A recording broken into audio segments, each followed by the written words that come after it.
that in 9 days. $500 That's good. This month in T-shirts. 9 days. Jesus. And that's without launching the bloody 8 Men Stronger in Brisbane shirt. Yeah.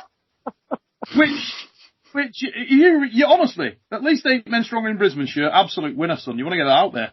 It's like, I mean, if you're Ray, if I ever get to a level where the fix and where the channel starts doing, enough to do merch, I am without question having a, Ray in the Forest line. Mate, it's just different angles. Right. Birds flying them left, right, and centre. I'll be going down the street. Women will be coming up to me. Excuse me, fatty. Can I buy one of yours? Yes, of course you can. You can read. The real size is that lady, a bit small. I'm telling you, I'm on it. I was telling Michael this when he was picking my brain the other day. I said, you only need 300 real, genuine, awesome followers to make a proper career out of it financially. If 300 people are spending, on average, with you, $15 a month, you're there. You're good enough. That's all you need. So, 300 quality fans is all you're really aiming for. And then you could go off and do whatever you want to do for a living. You can spend 4 days of your week going up walking in the mountains, hiking in the bloody wilderness. I've said twice now, I've talked about it in the article, I was quite surprised when someone said, I saw it in Armwrestling discussion, Rustam Babayev versus Ryan Bowen 6 rounds, what's the result? And it made me laugh, but watching the Armwrestling world's reaction was making me laugh, but I was so happy, I'm like, shit, I can't believe someone in the world is asking that question now. And that's a fucking achievement to me. It's like 2 years ago, no one was asking that question. But now someone, there's at least one. At least one person thinks he might have something for us now. It's due for celebration. Ryan has duped everyone at the highest level. So I'm happy that at least one is asking. Yeah, no. Mate, you've got to roll with that. I'm in my head now that at some point, maybe 2-3 years from now, I'm going to Ukraine to have a garage match with Rustin. What I'm amazed by is how you're able to predict the future, Ryan. I noticed you were really, really pushing those side pressure T-shirts at 50% off, and 2 days later, Todd loses to Jordan Sill left arm, and here Ryan is liquidating the entire merch. Man, get it out. Looking at his crystal ball. It's time to sell this stuff off. When that pin happened, as soon as the fucking match hit the pad like that, I'm picturing Ryan at home with the beer going, shit. And he's like, look, how many of them side pressure king shirts have we got left? 25% off to 50% right there. Yeah. Hey guys, that's your 25% off. Get them now. He's like pushing the Lock of the Dare match back. We can't beat Todd just yet, Lachlan. Get back in the dungeons. Wait till you bring out the 125 kilo version of Lachlan. Keep him locked up. He's that guy. Yeah. Oh anyway, my goodness. before we start this show, because we've been talking crap now for nearly 4 minutes, I need to tell you guys about something quite disturbing that I read about only this week. So, there's the guy, and he likes to go out walking somewhere around Canada. Anyways, he goes up one weekend, he's walking around this lake, and obviously some of the lakes in Canada, stunning places. He wants to get up onto these big rocks and just have a look over the lake, take a few photographs. So he stands up on this big rock and takes his shots. He thinks, oh, it's beautiful, huh? Takes in the environment around him, the Canadian wilderness. And then he steps down off this rock, and as luck wouldn't have it, one of these rocks is loose. And as he steps off, he slips, and the rock rolls over, pins his leg in between two giant boulders. He can't move. It's got him. Completely stuck between these two rocks. Not a word of a lie, guys. Guess how long he was stuck out there? stuck out there for 6 days and 11 nights.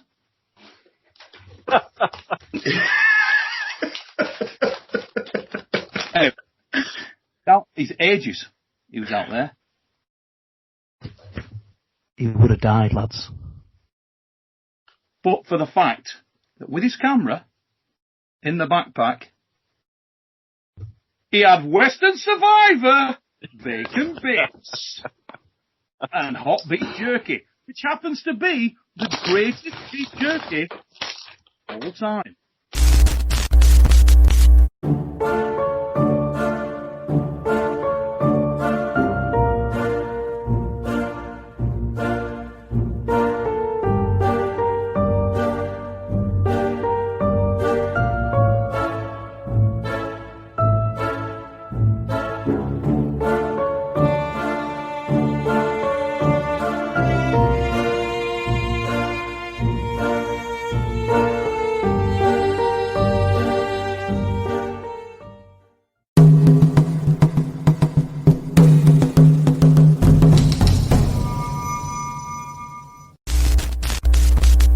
This is like the best flavor.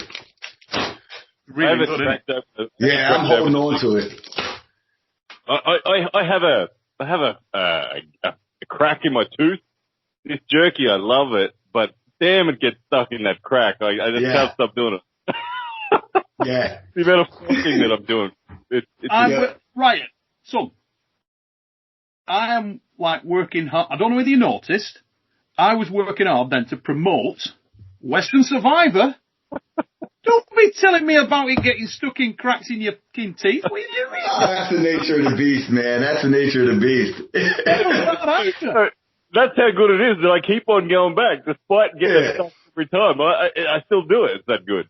I like how you've done that. I see how you've spun that round, and that's nice.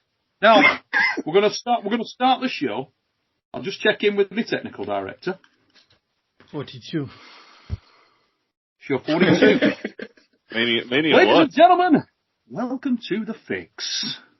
I'm going to introduce our resident co-host, starting with The Rollie Royce.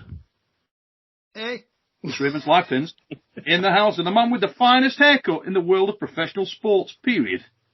We've also got Ryan, Blue Bowen, a man who's hotly contesting the world's most hated mother in the world with Mike. And the last but not least, seriously, I'm not joking about Ryan. When he was born, the midwife slapped his mother.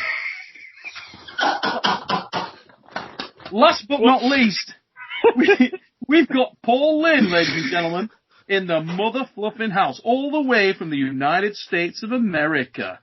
And I think, to be honest, guys, we're going to try and lighten the mood in this a little bit, because The Fix is all about bringing light-hearted and positive entertainment to the fans of professional arm wrestling worldwide. And with that, that's right, it's time for a joke, mother fluffers. Did you miss it? Because episode 41, I don't think we did one. I'll check in with the technical director. There was no joke, was there? No joke. And can I also say that the guy that sent me this joke, right, is your name really Ben Jeevy? Because I couldn't, if your name really is Ben Jeevy, how good is that? What are you, the metrosexual cousin of Bon Jovi? That's it, isn't it? That's the joke, there it is. I read it, I was like... Sing the joke, Neil, you're not going to top that. Joking aside, right, for a minute, Ben I Jeevy. love this joke, dude, but Ben Jeevy, what a name. Please be an arm wrestler and come to a tournament. I can have hours of fun announcing that one. Anyway, this joke, and yes, Ben has gone to the trouble explaining the joke. He said he wanted to send this in because he feels like we cover hair a lot on our show. because of Raimonds Liepins and his wonderful hair stuff. This one's for you, Ray. So, Ray, there's a guy, you'll identify this, Ray. There's a guy, and his entire life, he has gone to the same hairdresser. In your country, Ray, do they call it barber? Do you call them a barber? No? Yeah. We call it friziers. Really? Okay, for this, let's call it barber. So, hairdresser, barber, we'll call it barber. This guy's been going to the same barber for his entire life, and he trusts this dude implicitly. He always gets his hair bang on. And as most barbers do, he likes to talk to you a little bit while he's doing your hair. So this guy goes and he says, tell you what, I'm going on holiday next week. He said, all right, where are you going? And the guy says, well, I want to go to Italy. You know anything about Italy? And the barber says, yeah, I do. I've been to Italy. To be honest, it's not where I'd go. He said, really? I've always fancied Italy. He said, well, why do you want to go to Italy? He said, well, first thing, really, the weather, obviously. Well, I mean, you know, a sunny place, Italy. He says, let me stop you there, mate, because I've been to Italy. And when I went to Italy, I'll be honest, weather wasn't all that. I mean, it's a bit humid. It's we were there for 5 days. It rained for 3 of them. One day was dull, and the other one was, one day was sunny. But, yeah, if weather's your major consideration, I don't think you want to be going to Italy. And the guy's like, it's a bit annoying. Barber says, so why else would you want to go to Italy? He said, well, another major thing, I mean, the food. Everybody knows about Italian food. It's amazing. Italian food might be the best food in the world, Italian food. I mean, me and Mrs. love going to an Italian, and that's here. So imagine how good it is in Italy. Barber says, well, I know Italy. I've been to Italy, and to be honest, mate, I don't know how to tell you this. I think you're on the wrong track. Think about it logically. He said, most of your good chefs in Italy, they appreciate that they're a good chef, and they appreciate that they make good culinary skills, and they're going to take it out of the country, move away from the other people. So a lot of your good chefs have actually come over to England and to other places, and they've opened Italian restaurants in those places. So I'll be honest with you, you don't really need to go to Italy to get Italian food. Most of the food in Italy now, pretty average, pretty bog standard, not that good at all. I mean, if you're going for food, be honest, mate, I don't think you want to be going to Italy. Were there any other reasons you want to go to Italy? Yeah. Architecture. He said, I mean, the Italian architecture is beautiful. I've always loved it. The guy says, well, let me just stop you there because I've been to Italy. And architecture, not that good at all. I mean, I went out, we got a hotel, it was all right, it wasn't nothing special. They all look a bit old, a bit dated. And a lot of them, because they're old and dated, they've got scaffolding on. They're trying to maintain these buildings. They don't want them falling down. So, yeah, architecture. You're really off track today, mate, to be honest. Architecture? No. He said, so was that it? Because, none of them are right. And he said, well, also, he said, I've always wanted to see the Pope. And he said, whoa. Just wait a minute. He said, first of all, have you thought this through? He said, you're going to the Vatican Square, right? There's going to be like 40,000 Catholics all queuing up to see the Pope. And the Pope's like a little tiny dot of a guy. You're not going to see a bloody thing, mate. You're not going to see the Pope. You'll be stuck at the back of this crowd. Honestly, I really think you need to reconsider Italy, because I've been to Italy and it's a bit crap. And the guy finishes his haircut and the fella leaves the barber's. He's a bit down. Anyway, 2 weeks later, he goes back in to this same barber. Goes there all the time, Ray. Gets his haircut. And the guy says to him, didn't you go to Italy the other week? He said, you know what, I did. He said, how was it? He said, well, I'm going to be honest with you, mate. He said, bloody unbelievable. Best holiday I think I've ever had in my life. Barber says, get the fuck out of here. He said, no, I'm serious. Unbelievable. He said, well, what was good about it? He said, well, for a start, the weather. He said, the weather, honestly, from the moment we got off the plane to the moment we got back on the plane to come home, the weather was absolutely perfect. It was beautiful. 80 degrees, dry, no humidity, the town stunning, fantastic. I knew I couldn't shoot a climate than there is in Italy. Absolutely unbelievable. Barber says, I'm amazed, to be honest. He says, what else were good? He said, well, the food, Jesus Christ, he said, I don't know what happened when you went there, but we went to restaurant after restaurant, night after night. I have never tasted food like that in my life. The food is unbelievable. I'm going to say that Italian food is, without question, the best in the world. It was unbelievable, mate. I've never had food like that ever. Guy says, bloody hell, can't believe that. Italy? Food? I said, no, mate, fantastic. He said, let me tell you about architecture. He said, I walked around Italy. We went to 3 cities. We went on city tours. And the architecture is unbelievable. From classical to modern, I've never seen architecture like that in any country in the world. The diversity, the unique elements, it's truly unbelievable. Italy, best architecture I've ever seen in my life. Father sits back, he's like, I can't believe this. He said, what else? He said, did you see the Pope? He said, well, actually, I'll give you that. He said, you were right about one thing. I went to see the Pope. He said, did you? He said, yeah. And said, you were right. There was at least 50,000 Catholics, all in Vatican Square. I was right at the back of the bloody crowd of 50,000 Catholics. He said, anyway, as luck would have it, the Pope looks over in my direction. And he looks right into my eyes. And I thought, unbelievable, he spotted me. He carried on looking at me, and he pointed his staff at the crowd. And seriously, 50,000 Catholics just parted. And the Pope never takes his eyes off me. He's looking right at me like that. And he walks through the gap in the 50,000 Catholics right up to me, he does. Comes right up to my face. Barber goes, really? He said, yeah. He said, bloody hell, what did he say? He said, who the fuck's got your hair?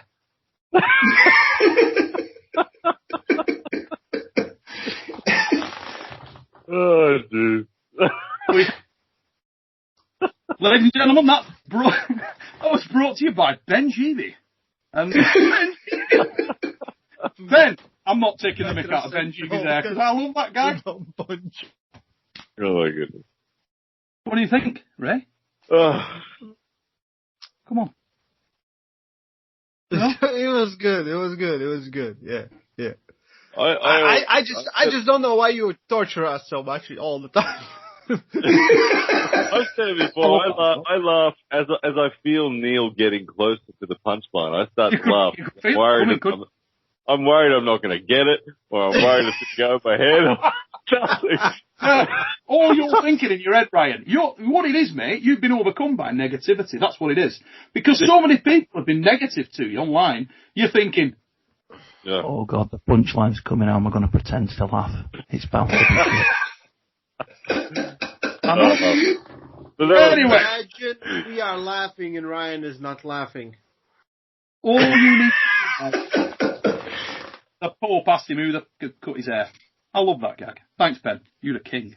Keep them jokes coming, ladies and gentlemen, and we'll keep putting them on there. That one from Ben Jeevy. Anyway, who saw the TAL at weekend? I watched most of it. Yep.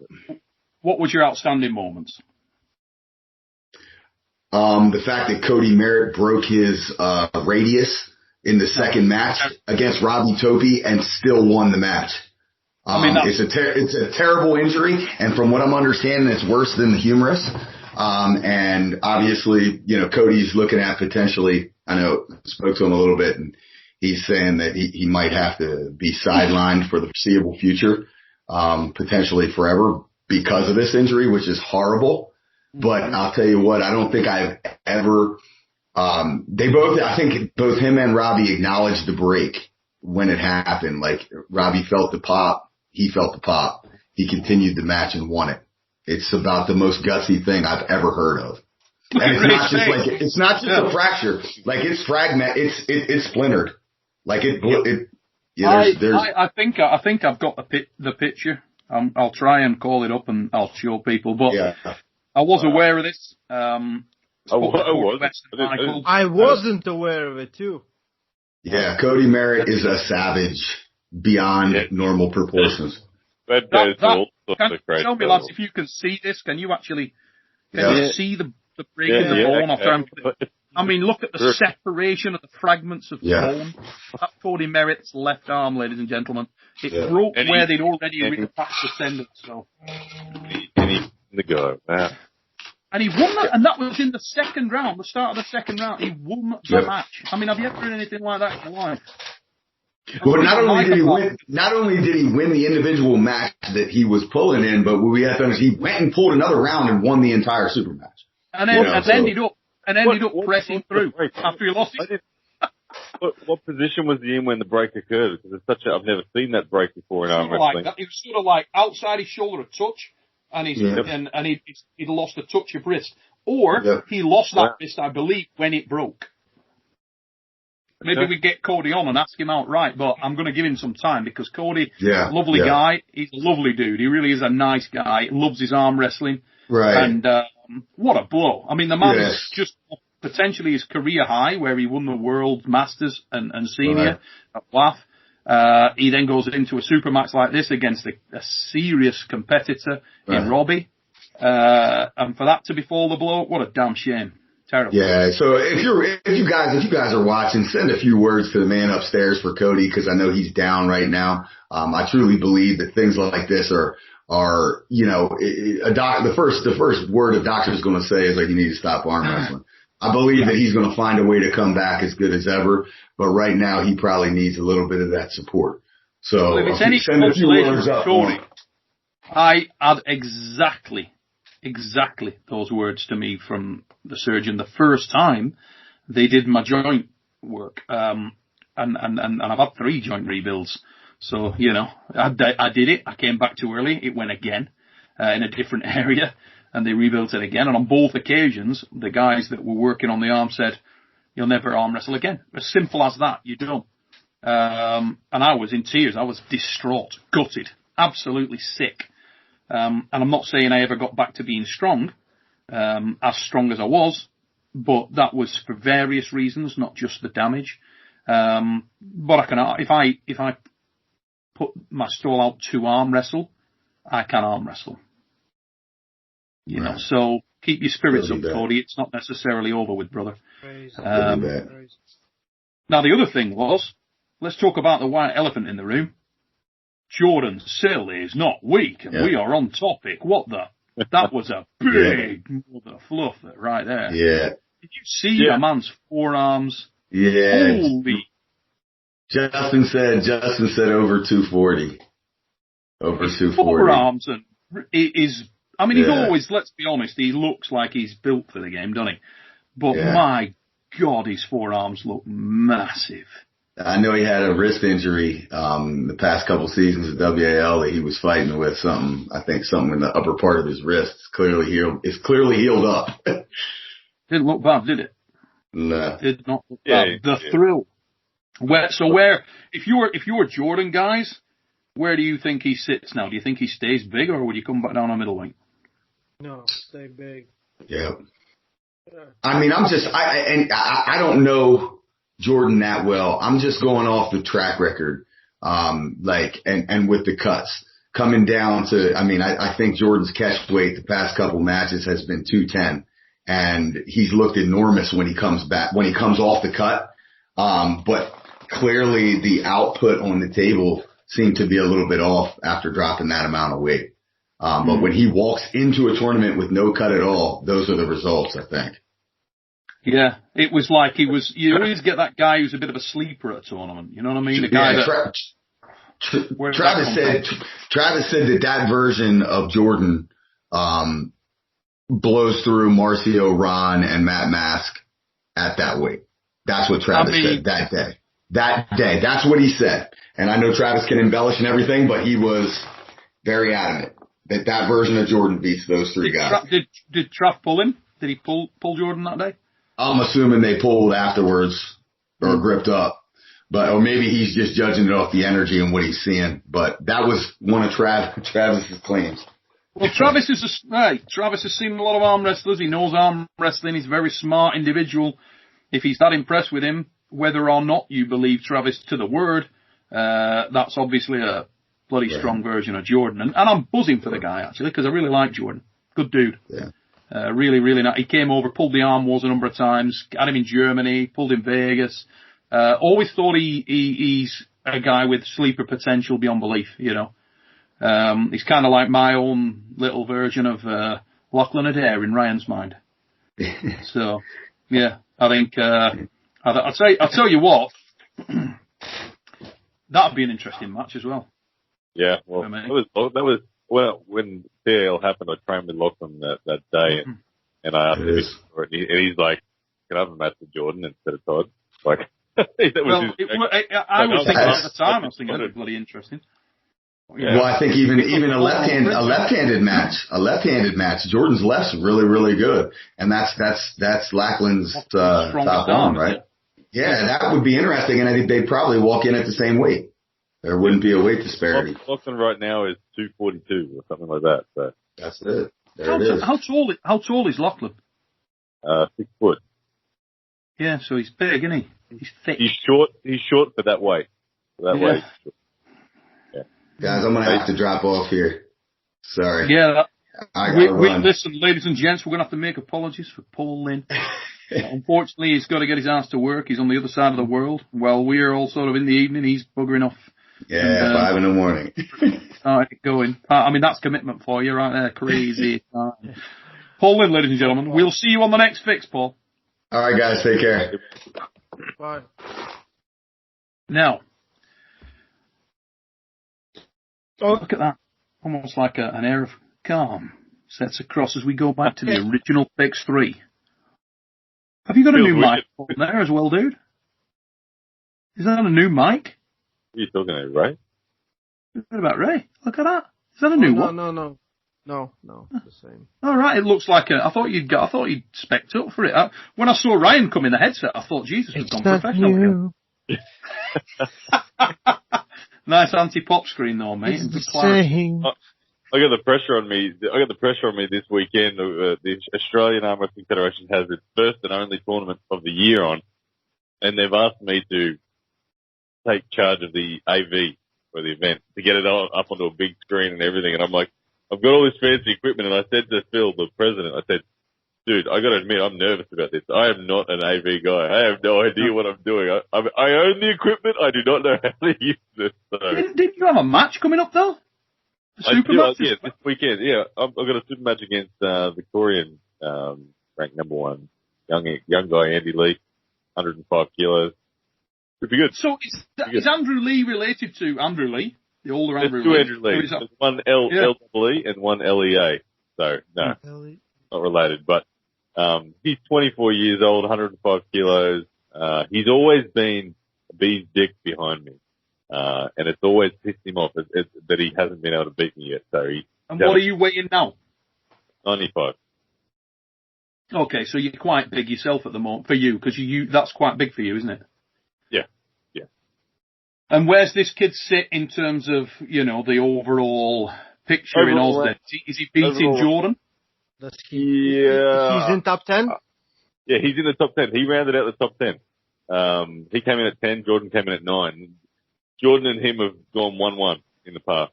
So, yeah. So can you crack Jordan right now in training right and so on? Right now, yeah. Jordan and I actually have a bet on this match. I said to Jordan when I was training with him the other night, I said, I'm going to 6-0 Andy. And Jordan said, no way you're 6-0 him. I said, yes, I am. I said, we'll put some money on it. And Jordan wouldn't put any more than $10 on it, mind you. So he doesn't believe in it a lot. But Jordan is now in the camp of Andy. He's coaching Andy how to beat me. So, I'm getting stabbed in the back royally by Jordan. He's like, I want to win this bet. So, Jordan's coaching Andy in this match. But rent is due. The thing, the thing that maybe need new shoes. I feel really confident going into the match just among myself. Regardless of what happens, I feel like the version that's going to turn up is going to be vicious, and it's going to be vicious because of the hit training I've been doing with Lachlan. That's woken up a neurological connection that I haven't had in a long time, not to that degree. And I'm excited about just ripping hard to the side really fast and going, well, see if you can keep up, kind of thing. So, yeah, that's all happening this weekend. So, one bit of news pertinent to you two is that following our last conversation, I spoke again to my old mate Herman Stevens II, and is he in? He's interested if he can get past. He said you know, obviously the guy is in, you know about his house. I told you about his house, yeah? Yeah. The hurricane. Yeah. So he's not lacking distraction. Let's just say that. He's got a bloody couple of properties to build and a young family. So feel for Herman. Thoughts go out to him. But he was interested, mate. Yes, he was interested. Particularly, I would imagine, if the weight was a bit above, you know, if it was 205, for example, probably do that. That would make that class brutal. It's just who the hell would you drop out of it? You know? Yeah. I think Herman in there is awesome. I feel like you guys know I personally wanted a match with Herman for a long time, and this might be where the Christmas wish comes true. I don't know, but would you want it first round, Ryan? I would make it as hard as I can for me. I think that Herman's a terribly hard match for me, but I don't think he gets through me easily. And I actually think I have a really good chance of winning it. So yeah, I'd love Herman. Fresh for fresh, I'd love Herman. That settles the debate on that question. It's interesting, isn't it? Because, you know, obviously one of the big talking points from the TAL at weekend was the performance, and I want to dwell on this a little bit, of Cody. Cody West. I had Cody in my mind then from the break. Can't get that out of my head. But yeah, Cody West, the gorilla. You know Cody? Really lovely bloke. Really nice dude. I've been conversing with him a bit on the messenger recently. Met Cody for the first time when we were over in Atlanta at 506. But really good dude. And he looked really impressive. More to the point, he wrestled that match on the right arm against No Bum in Wayne Withers, who's a very big, very powerful top roller, with his bicep detached. Now, that's going to unsettle you. Whoever you are, if you've just blown your bicep off the bone, it's going to upset your game a little. And yet he dominated. And completely closed down Wayne's top roll. Now, that's impressive, but the point I was just going to make, a couple of weeks ago in Mississippi, Herman Stevens, fair enough a bigger version of him, got a win over Wayne Withers. That's impressive, mate. It is. It's very impressive over Wayne. I've seen Wayne beat Herman in 2017 when I went and pulled Dan Mosier for the first time. I watched Wayne Withers win that tournament, and I think Herman came second to Wayne in that local comp that they had there. And Wayne looked too good for him that day. So for Herman to get a win there, it's legit for sure. Absolutely. I shook Wayne's hand that day. I didn't grip up with him, and I could feel just the potential in his hand and wrist, just shaking his hand. It was intimidating enough. So, I don't know what weight. What was Herman 240 or something like that? Was he the big Herman? I would have thought somewhere around 230, 240. So he's bigger anyway. How much of that is useful weight? I don't really know. I would personally meet him at like anywhere between 210 and 220. I would love him at 220. So and you can go that big easy, do you? I've never been 220. I've been 215 in my life. That's the biggest I've ever been, which was coming into Zloty last year. I came in at 215 and had to cut down to 210 with the weigh-in. But if that was the number that made Herman give the agreement, then I'd say let's do it. Now then, I think a message that hopefully I sent over to you guys as well, and I had to bring it up, and probably a good time now. It's a shame that Paul's not on though, because this related to him as well. This is from Salar XT, and he said, saw your episode of The Fix where you were talking about teams from countries. Okay. If you were to put together the team from, and he's put it by country, Ray's country of Latvia, your country of Australia, my country of United Kingdom, and obviously the USA. We can't answer for Paul, but I can definitely answer for you three. Who would you go with, Ray? This is outside of you, because you'd be in the battleground. So if you've got a situation where you've got, let's say, a lightweight, a middleweight, and let's define those classes. So let's say maximum of the lightweight is 176, but more like 165. Okay? Mm-hmm. So 75 as a max 80. 205, which is what? 95 kilos, 92.5 kilos, something like that. And above. Who's your three? Okay, I will not use Giannis for lightweights. You know? Wow. Because if I believe there'll be scheduling problems with WL, so I'm gonna take the second guy. Guy can arm wrestle everywhere, super fast, super endurable. Kaspars Grāvis. We already talked. Not a bad choice. Yeah, Kaspars can go toe to toe with anyone. Yeah, anyone. So Vlad, because we talked in middleweights, it's Vlad. And if Lachlan is coming, then I'm gonna bring Latvian wonder Sanders for heavyweights. Yeah. Ryan. The easy two choices for me would be Lachlan in the supers.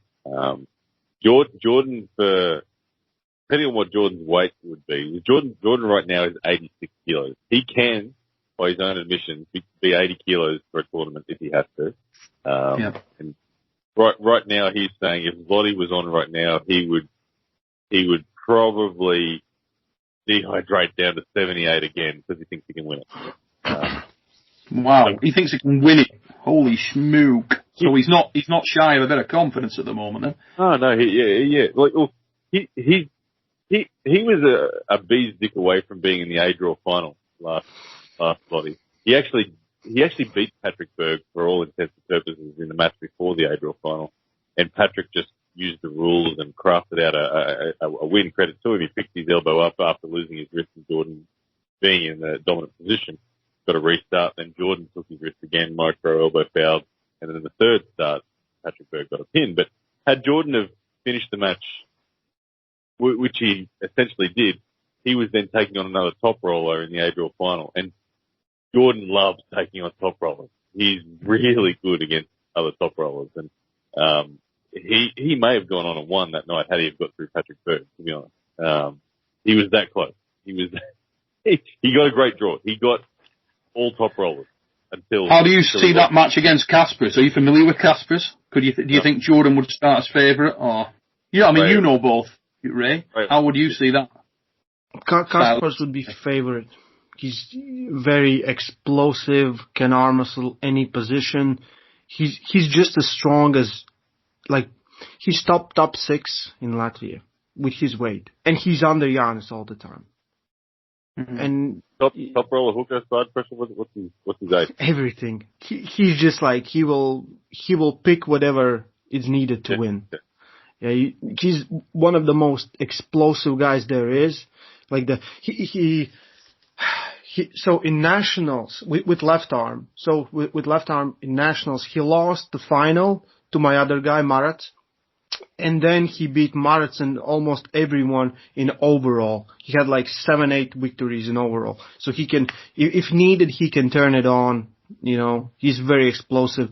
I believe Jordan would be able to take his hand, but for Kaspars, that's not a problem. Not even slightest. There's last year in WAF Worlds in 75 kilo class, first match was Duran. Oleg is now in UK. You know, you're familiar with Oleg. Yeah. So they met on the first one. Oleg took his hand. They were this close to the pin pad. The match went on for 3 minutes, something like that, and Kaspars win in the end. Going through all the positions. After that, he lost the next match, but went on to get 5th place in a class where there was Geoff Hale and everyone else. And he was only guy who stopped Megjan Shamiev in a hook. Megjan, he's and Megjan stopped and he's like, what's going on? But, you know, the endurance game played and this is why Kaspars is so, I don't like arm wrestling Kaspars at all. He's so fast. It's very, very hard. For Jordan to beat him, taking his arm and be ready when you cannot pin him. When you just have to hold on to that pin for a long, long time. You can watch, if someone doesn't know who Kaspars is, Google Kaspars Grāvis, you will find a lot of matches with him. He beat Vlad this year in Riga Open.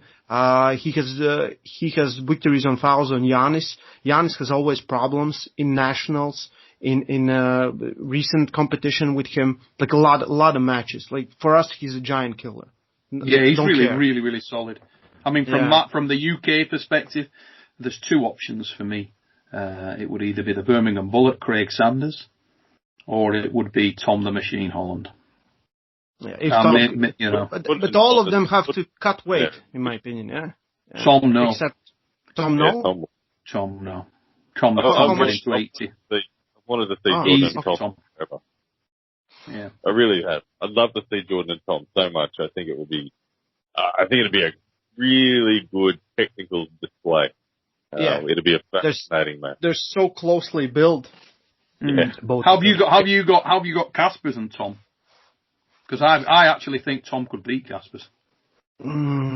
Yeah, I think the length of arm and explosivity, I think he'd get it where he wants to be. That's my only thing. I think that would be pretty even depending on rounds.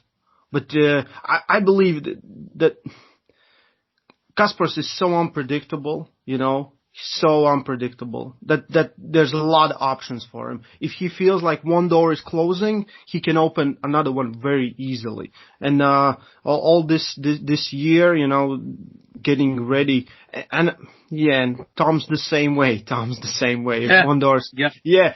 That would be good matches. Yeah, I believe those. Who do you think would be a good choice for the United States of America in Paul's absence? Who do you think would be, from a lightweight perspective, and ideally a lightweight who is not at this point? Because one guy I'd be interested to see, against those guys.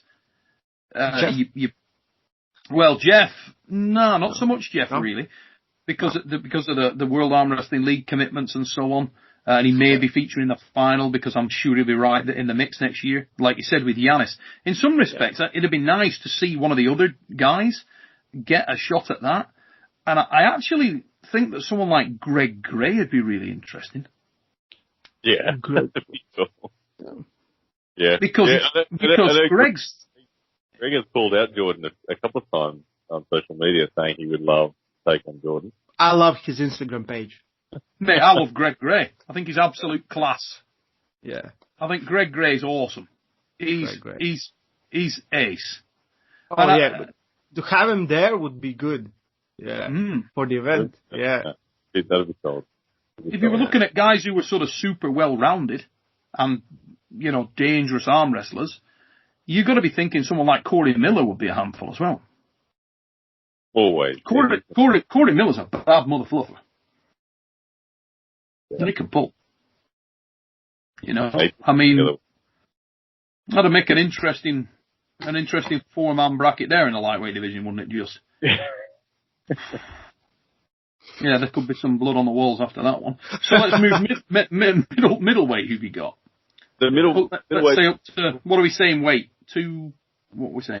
210. 205, 210. All right, 210 then. 205. 205. Is 210 95 kilos? What the fuck is 95. Yeah, so let's say we go, 209 it is, isn't it, 95? So let's say that. So let's say 209, 210. Who do you got? For me, I wish you two are in the battleground. Forget you two. I wish I could say Danny Pesh. I just wish I could. He's the clear man that would be chosen if he would just pop his head up.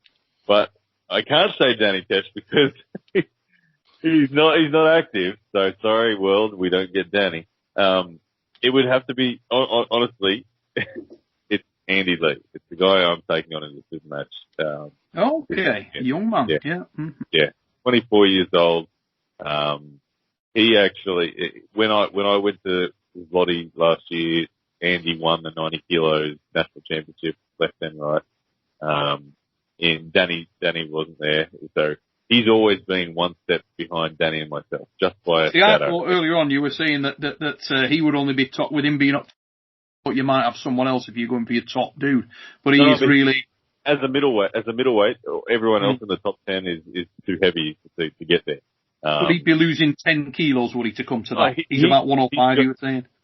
He's 105 right now, COVID fat by his own admissions. Like I said, he was 90 kilos this time last year with a cut. So he'll get to the 95, no worries. And his style of hooking, is definitely an offensive hook.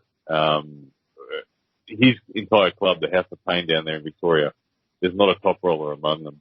And so they really do grind out the hook a lot down there. And arm power-wise, I believe he has more than me. I've always personally been able to just derail him enough to get through him.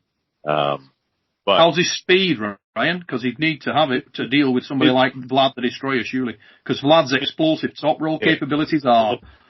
Woof. Honestly, I fear for Andy like nothing else against Vlad. That's what Andy's good, but Vlad would beat him. For sure, Vlad would beat him. But Andy's like I said, without Danny, I have to say Andy. I wish I could say Danny. Yeah. Very, very we all wish that. We all wish that. Wakanda forever. I mean, from a UK perspective, two options really, depending on his motivation. It would be Adrian O'Dwyer, would be an interesting one. He'd be dropping 5 kilos. Oh. He looks so big. He looks so big. He weighs 100. He pulls the nationals at 100 kilos. Oh, okay. Okay. But he's a big dude, a big frame, and he's training like a mother fluffer. The other guy that would be interesting would be Stefan Tamas. I think Stefan would be a handful for most guys. Pulls out of the London club. Very, very strong. Tamas would be tough to beat. If it were, I mean, you're saying your guy has a good hook. Good Lord, he'd need to. Because that dude inside, pull you out his socks. He's really, really strong in a hook. And from America, there's a lot of options here, isn't there? Yeah, there's fucking loads of options. Oh, yeah. My God, who are you going to go with? Someone like Dan Mosier? Come over and try to lighten everybody up. Because I would love to see Mosier in Vlad the Destroyer. Actually, Andrew Lee and Stefan together in a hook. And on the other side of the bracket, you've got the Battle of Fire. I'm changing my vote. Sorry, it's not Andrew Lee anymore. I can't believe that my brain overlooked this man. A gentleman named Mario Tembaka. Oh yeah, because of the guy that you believe has got the weapon to take out. Said Dan Mosier. I remembered. Hang on a second. Mario Tembaka beat Dan Mosier. First time they touched. Did he beat? Do you think he can beat Dan Mosier now? Yeah. Mario Dan looks like he's gone on a journey of like. No, looks like he's from 0 to 60. Mario is a guy that he has. His potential and trajectory is really, really significant. And the reason I say that is he's again 24 years old, and he looks 35. He's 24. He is stronger than me, I think, just about everywhere. But I have been ahead of him on execution only.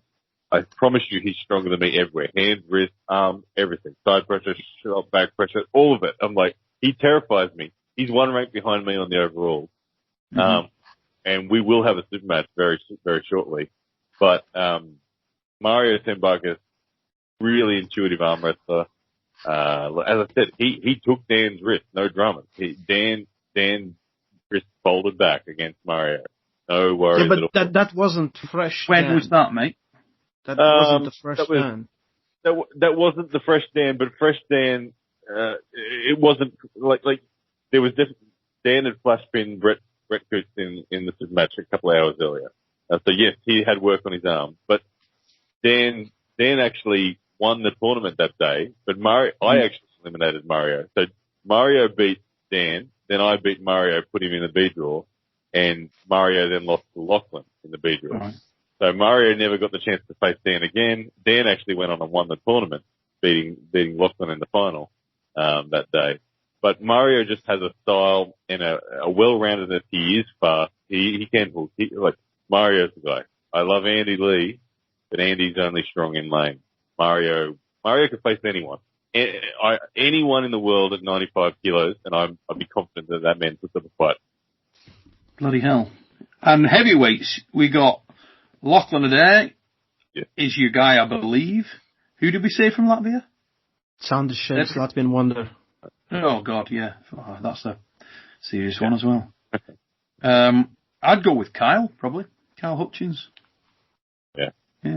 I think Kyle shock a few dudes. Khan would shock a few dudes. And from North America, ooh, So much option upon option upon option. My God. I mean, they could go with somebody like Corey West, couldn't they? They could go with Robbie Burnett. They could, in the heavyweights, my God, they've got options for days. There's so many strong dudes. Corey right now, he has a sense about him and a feeling about him, everyone that's watching him, that he could be the next North American super heavyweight, that he's going to go all the way. Do you guys see that? Well, he's a massive. I mean, this is the thing, isn't it? What Corey's just suffered a serious injury, so the effects of that on his left arm and on his psyche will be interesting. But having spoken to Corey on Messenger, he's upbeat. He's very grounded about the whole situation, and you just get the feeling that if that doesn't ruffle the guy, then he's not going to be easily ruffled. You know what I mean? And in terms of physical specification, what a big man that is. I mean, that is a big dude in every respect. And I mean, he's got a training partner in Michael Todd, so he's got amazing work that he's putting into his body consistently. And he's 30 years old. He's still quite young. Yeah, young. And John, when John Brzenk gripped him, the comments that John made about Corey were very, very complimentary, saying he was like, "Holy shit, your hand feels different to everyone else's hand." Mike mentioned that the other day. Mike Todd mentioned that on the interview. He said that he said he can always top roll guys. He always feels like he can peel the guy open. Corey was different gravy, and that coming from John. I know it's not John, but still, yeah. You know, and then seeing him out of strap turn Wayne Withers in with relative ease is conducive to saying that he can. He's that strong. So I think Corey has a big future for sure. I think injuries aside, no. I think it was too early to say whether he becomes a genuine top guy in North America. But I think if you had to put a long range bet on, he's good value. It's going to be interesting. But we're going to wrap up the show at this point, ladies and gentlemen. But before we do, we're going to build up on this. Obviously, Arnold Classic UK. Looking at putting the Arm Wars on there, and we've got various formats that we're looking at. The Battleground involving both these two guys. The other fella who went off the call earlier, Paul Linn, should be involved there as well. Exciting times if we can get past COVID-19, and with vaccines becoming available now in various areas. Fingers and toes crossed. I should have antibodies by then. So and COVID Ray over here, guys. Yeah, there it is. It's not taking any. She's got COVID right now. ROLLIE COVID. Yeah. Look at that. ROLLIE COVID. Not bothering one bit. You're the first person that I've personally known that's had it. So. Wow. Yeah, well, let's just send a quick message of support out to a very good friend of the channel, very good friend of the show, very good friend of me personally, and the two guys on the screen now, Devon Larratt, who's obviously going through a bit of a rough time. DVT and PE affecting him at the moment, not good at all. So, mate, Devon, you're watching the show. This is for you, brother. Dedicating this show to our boy Devon. Hope you're good, and we want to see you back to your best, back strong and doing what you do, getting out and about on the app. Ladies and gents, if this is your first time, Supernatural Strength, please like, share, subscribe. If you have not checked out the channels of the two guys that are on the screen with me right now, please get yourself over to Ryan Bowen. Just type in on any social media platform, Ryan Bowen. He started with Pound for Pound. He's got myriad upon myriad of training advice, footage, matches, you name it, it's all there. And if you want t-shirts and apparel, this is your mother fluffer. Big deals on at the moment. I tried to sell one. I'll send you the link earlier on. Tried to sell one earlier on, mate, and I'll send you that link. You'll have a laugh. And last but by no means least, taking every opportunity to get a bit of training in, it's COVID ROLLIE. Raimonds, the voice of arm wrestling, guys. Get over there, particularly for you new guys and for the guys that send us questions about how should I do this? How should I train this? What's going to give me benefit here? It's all on the voice of arm wrestling, ladies and gentlemen. This man does it all. ROLLIE Royce, the voice. Get over there, check him out. And until we see you next time here on The Fix, which will be for show number 43, take it easy, peeps.